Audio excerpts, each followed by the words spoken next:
ಕೆಲವು ಬುದ್ಧಿವಂತ ಯುವಕರು ಜೀವನದಲ್ಲಿ ಯಶಸ್ಸು, ಶಾಂತಿ, ಸಮಾಧಾನಗಳನ್ನು ಪಡೆಯುವ ಸೂತ್ರಗಳನ್ನು ಹುಡುಕ್ತಾ ಇದ್ರು. ಅವರಿಗೆ ನದಿಯಾಚೆಯ ಕಾಡಿನಲ್ಲಿರುವ ಸಿದ್ಧ ಪುರುಷನಿಂದ ಉತ್ತರ ದೊರಕಬಹುದೆಂದು ಯಾರೋ ಹೇಳಿದ್ರು. ಇವರು ಸಿದ್ಧ ಪುರುಷನನ್ನ ನೋಡಲು ಹೊರಟರು. ನಮಸ್ಕಾರ, ಕೇಳ್ತಾ ಇದ್ದೀರಾ ಅವಿಭಾಜಿತ ಪಾಡ್ಕಾಸ್ಟ್. ನಾನು ಸಂಕೇತ್ ಭಟ್. ಸಿದ್ಧ ಪುರುಷನನ್ನ ನೋಡಲು ನದಿಯನ್ನ ದಾಟಬೇಕಾಗಿತ್ತು.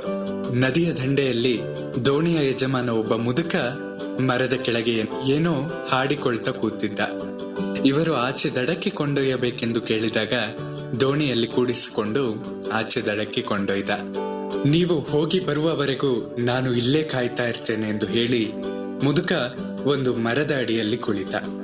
ಇವರು ಬಹುದೂರ ನಡೆದ ನಂತರ ಸಿದ್ಧ ಪುರುಷನ ಭೇಟಿಯಾಯಿತು.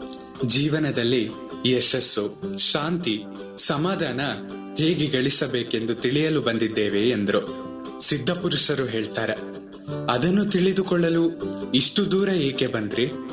ನಿಮ್ಮನ್ನು ದೋಣಿಯಲ್ಲಿ ಕರೆದುಕೊಂಡ ಬಂದ ಮುದುಕನನ್ನೇ ಕೇಳಿದ್ರೆ ಆತನೇ ಹೇಳ್ತಿದ್ದ ಅಲ್ವಾ ಎಂದು ಹೇಳಿ ಕಳುಹಿಸಿದ್ರು.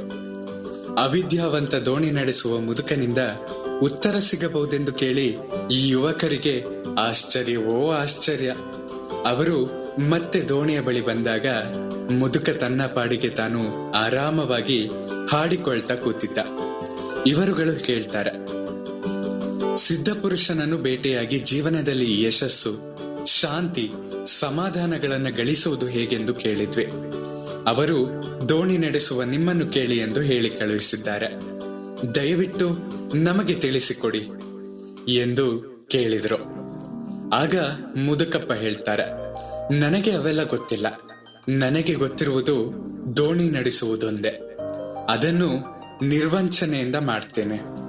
ಎಷ್ಟು ದೊರಕುತ್ತದೋ ಅಷ್ಟಕ್ಕೆ ತೃಪ್ತಿ ಹೊಂದುತ್ತೇನೆ. ದೋಣಿ ಈ ದಡದಲ್ಲಿದ್ದಾಗ ಆ ದಡದ ಬಗ್ಗೆ, ಆ ದಡದಲ್ಲಿದ್ದಾಗ ಈ ದಡದ ಬಗ್ಗೆ ಯೋಚಿಸುವುದಿಲ್ಲ. ಕೆಲಸವಿಲ್ಲದಿದ್ದಾಗ ನನ್ನ ಪಾಡಿಗೆ ನಾನು ಕುಳಿತು ಏನನ್ನಾದ್ರೂ ಚಿಂತಿಸ್ತಾ ಇರ್ತೀನಿ, ಇಲ್ಲ ಹಾಡನ್ನ ಹಾಡಿಕೊಳ್ತಾ ಇರ್ತೀನಿ. ಇದಿಷ್ಟೇ ನನಗೆ ಗೊತ್ತಿರುವುದು ಎಂದು ಹೇಳಿದ್ರು. ಬುದ್ಧಿವಂತ ಯುವಕರು ಮುದುಕನ ಮಾತುಗಳನ್ನ ಕೇಳಿ ಸಂತೋಷದಿಂದ ಹಿಂತಿರುಗಿದರು. ಭಾರತದ ಪ್ರಧಾನಿಯಾಗಿದ್ದ ವಾಜಪೇಯಿ ಅವರು ಉತ್ತಮ ಕವಿಯೂ ಆಗಿದ್ರು. ಒಮ್ಮೆ ಅವರನ್ನು ಭಾರತದಂತ ದೊಡ್ಡ ದೇಶದ ಪ್ರಧಾನಿಯಾಗಿರುವ ನೀವು ಕವನಗಳನ್ನ ಬರೆಯಲು ಹೇಗೆ ಸಾಧ್ಯ ಎಂದು ಪ್ರಶ್ನಿಸಿದ್ರು. ಅವರು ಹೇಳ್ತಾರೆ, ನಾನು ಪ್ರಧಾನಿಯಾಗಿದ್ದಾಗ ಕವಿಯಾಗಿರುವುದಿಲ್ಲ, ಕವಿಯಾಗಿದ್ದಾಗ ಪ್ರಧಾನಿಯಾಗಿರುವುದಿಲ್ಲ. ಇವೆರಡು ಬೇರೆ ಬೇರೆ ಕೆಲಸಗಳು.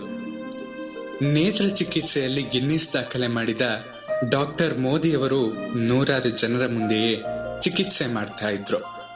ಅವರನ್ನು ಇಷ್ಟೊಂದು ಜನ ನಿಮ್ಮನ್ನೇ ಗಮನಿಸುತ್ತಿರುವಾಗ ನಿಮಗೆ ಮುಜುಗರವಾಗುವುದಿಲ್ವೇ ಎಂದು ಕೇಳಿದಾಗ ಅವರು ಹೇಳ್ತಾರೆ, ಶಸ್ತ್ರಚಿಕಿತ್ಸೆ ಮಾಡಲು ನಿಂತಾಗ ನನಗೆ ಕಾಣುವುದು ನಾನು ಮತ್ತು ನನ್ನ ರೋಗಿ ಇಬ್ಬರೇ, ಬೇರೆ ಯಾರೂ ಕಾಣುವುದಿಲ್ಲ.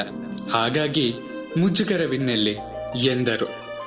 ಒಮ್ಮೆಗೆ ಒಂದೇ ಕೆಲಸವನ್ನ ಮಾಡುವುದು, ದೊರಕಿದ್ದನ್ನ ಸಂತೋಷದಿಂದ ಒಪ್ಪಿಕೊಳ್ಳುವುದು, ಇಲ್ಲಿದ್ದಾಗ ಅಲ್ಲಿಯವರ ಬಗ್ಗೆ ಅಥವಾ ಅಲ್ಲಿದ್ದಾಗ ಇಲ್ಲಿಯದರ ಬಗ್ಗೆ ಯೋಚಿಸದೇ ಇರುವುದು. ಇವೇ ಜೀವನದಲ್ಲಿ ಯಶಸ್ಸು, ಶಾಂತಿ, ಸಮಾಧಾನಗಳನ್ನ ಪಡೆಯುವ ಸೂತ್ರಗಳು. ನಿಮ್ಮ ಪ್ರೀತಿ ಹಾಗೂ ಪ್ರೋತ್ಸಾಹ ಸದಾ ಹೀಗೆ ನನ್ನ ಮೇಲೆ ಇರಲಿ. ನಿಮ್ಮ ಅನಿಸಿಕೆಗಳನ್ನ ನನ್ನ ಬಳಿ ಹಂಚಿಕೊಳ್ಳಿ.